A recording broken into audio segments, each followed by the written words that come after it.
Now let's look at implementing positive reinforcement. We have some strategies that we would like to share that will help you on your positive reinforcement journey. So here on the slide, we have Tommy. As Daylene said, we are going to talk about how to narrow down your focus on what to prioritize first. So here with Tommy, we have some significant undesired behaviors. So he has yelling, hitting, wadding up paper, stomping out of class, and saying bad words. So his teacher made that list for us, and she's wanting to target all of those behaviors with positive reinforcement. You can, those are all things that we can target with positive reinforcement, but we do not want to target all of those at once. Depending on your newness level of working with positive reinforcement, you might want to start with 1 or 2. I would not focus on more than 3 at a time because it gets tricky for everyone to remember what's going on. So when I looked at this list to decide what I would start with, I wanted to start with the behaviors that are the most dangerous or unsafe. So I'm looking at hitting because that's physical aggression, and that is a concern for the safety of other students in the class or adults. And I'm looking at stomping out of class because that's a safety concern for Tommy. When he leaves the classroom, I can't see him anymore. I don't know if he's going to run out of the building, if he's going to get into the street. I have no idea where he is. So having eyes on Tommy, someone knowing where Tommy is, what he's doing is really important for his safety. Now, I see saying bad words on there, and I know if you're a classroom teacher and you have a student saying bad words, you're getting phone calls from other parents. I'm not saying that's not important. It very much is, but with the other high levels of behaviors we have on here, the aggressive and the elopement, those are the 2 we really need to start with for student safety. So I hear you. I know you're going to get phone calls. You are going to work on that, but you want to work on getting these other 2 under control before you move on to those other undesired behaviors. So we've collected data, and Tommy is hitting his friends when he wants them to go away. So what are we going to do? We're going to teach him a replacement behavior. And we're going to tell Tommy, if he doesn't want his friends to be by him, he can say, no, thank you. You can say, not right now. The exact phrase isn't important. You're going to pick something that works for Tommy, but you want to make sure you're teaching him a replacement. And when he does use that replacement, you need to make sure you're following it up with positive reinforcement. So we're working on hitting and stomping out of class first. Okay, so once you've figured out your target behaviors, you need to talk or think about your rate of reinforcement. So if you're teaching a new skill or a difficult skill, you might want to start with 1-to-1 reinforcement. And so what that means is after each followed direction or completed task, desired behavior, whatever it is, you are going to provide access to a reinforcer. So let's look at some examples. I'm going to use the quick, easy examples that Daylene talked about. So let's say we are going to do our first trial on do this and we're modeling. The first thing we do is we get out our choice board or our container and we ask the child what they want to work for so that they have some motivation.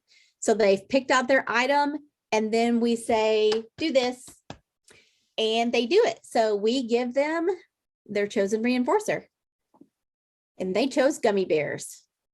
So for a second trial, we're going to have them choose again. And then we are going to say, oh, we're not modeling it, sorry.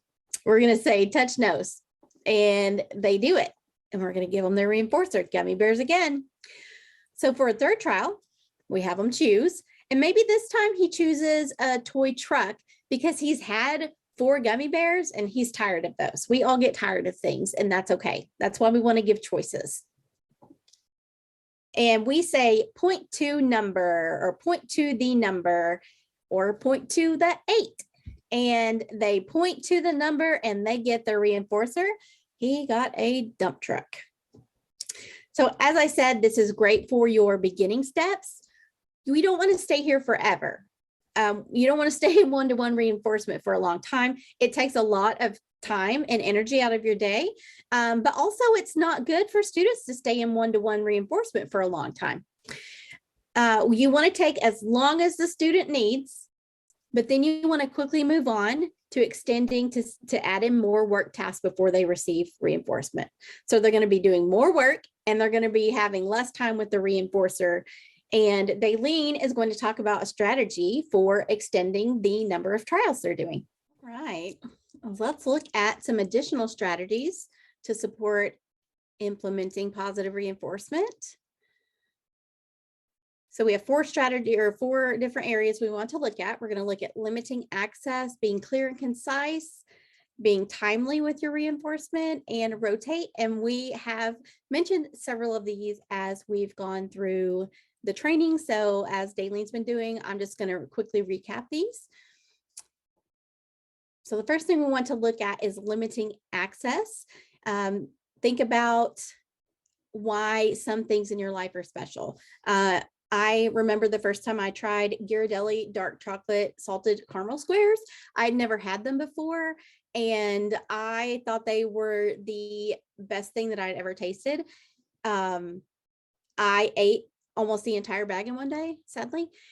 And the next day, I didn't even want to look at the bag. So they weren't valuable to me anymore the next day because I had unlimited access the first day.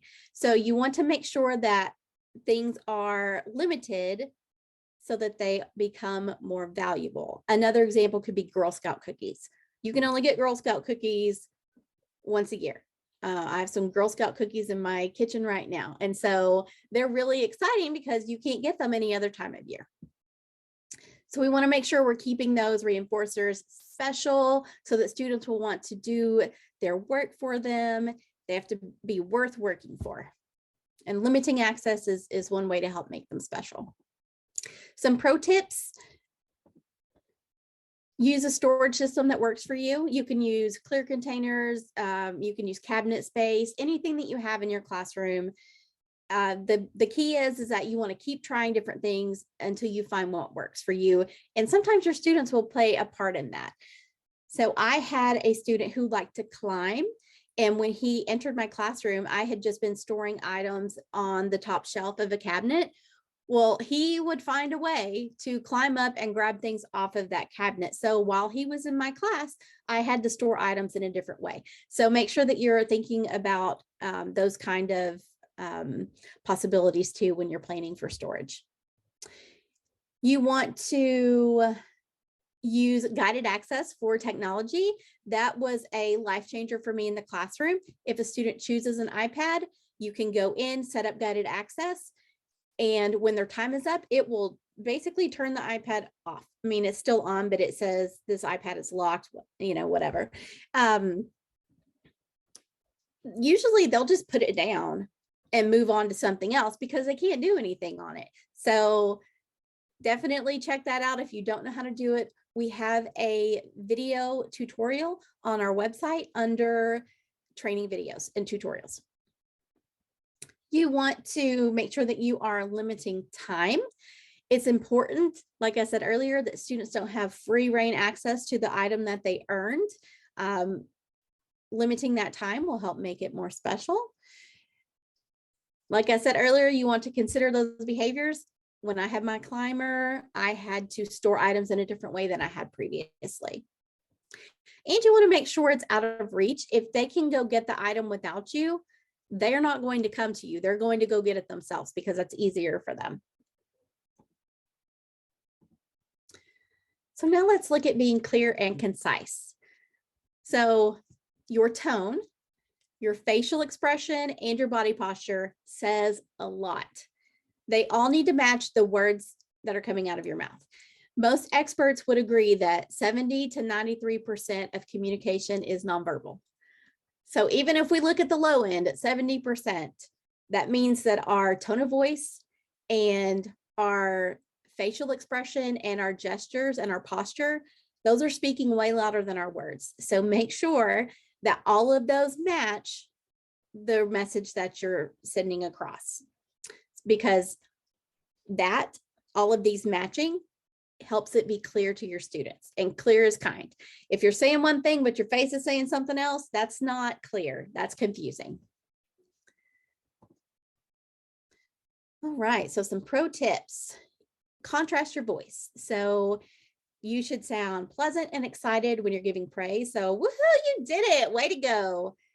But if a student doesn't respond in a desired way, instead of saying, no, not like that, or I already know, I know you know how to do this, perhaps you would say, let's try again. Your voice is firm, it's neutral, you're not upset, but you're going to do this before we move on. You want to use visual supports. We have an entire training on visuals and how important they are to classroom success. So make sure you have those visual supports out. That helps make things clear for students. You want to get on their level. So get close to them and down on their level before you give a direction. If you're at the secondary level, maybe you squat down next to their desk. And you want to be specific when you are giving praise. So when you give your reinforcer, you want to pair that with praise and social interaction. That is how we're helping create interest and interest in social interaction and praise. Sometimes kids don't care about that at all, but if we pair it with the item that they really like, they start to care about it and they start to like those two things.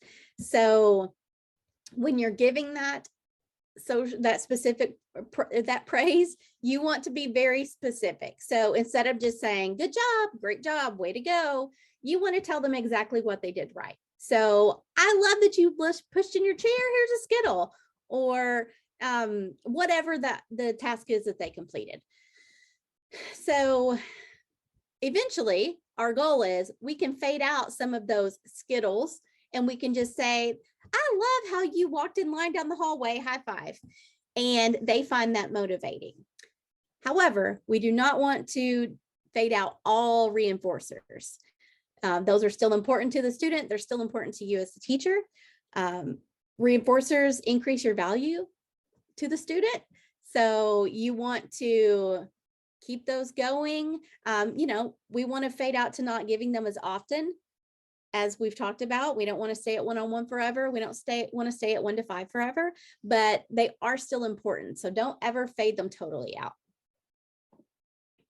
So let's look at being timely. So if you wait a long time between when they finish the task and when you provide the reinforcer, you risk reinforcing a challenging behavior. So here's an example. The student raised his hand. Instead of yelling out, he did the replacement behavior and you are so excited. This kid loves stickers. So you run over to your filing cabinet and you're filing through, trying to find your sticker page. And it takes you a minute and a half to find your stickers. While your back is turned, the student that just earned the sticker threw a pencil across the classroom and hit another student in the head. And so you didn't see that because your back was turned. You turn around and you go give this kid a sticker for raising his hand. But the last thing he did was throw a pencil and hit a kid in the head. So you just inadvertently reinforced throwing a pencil and hitting a kid in the head. You didn't mean to, but you didn't have your items ready. So it's really important that you are prepared. Daylene said it earlier, and you have those items ready to go. That gold standard 1 to 3 seconds, you want to get that item right over to them so that they pair that desired behavior with getting their reinforcer, because that's what we want to happen. So a pro tip, be prepared. I know Daylene and I have both said that multiple times, but it really is vital for positive reinforcement. So if you're doing the iPad, you want to make sure you either have the video or the game, whatever it is, queued up and ready to go before you start working with them. And then you want to give your payment quickly. I don't think it's bad to hear 1 to 3 seconds as a goal again, because that is also vital to positive reinforcement. And now we are going to look at rotating items. You've all heard the saying, I'm sure, absence makes the heart grow fonder. It's increasing the value of something, kind of like how I talked about that chocolate earlier, or Girl Scout cookies. So rotating in your new rotating items can help keep items fresh and make them more valuable. It can also help you discover new reinforcers potentially.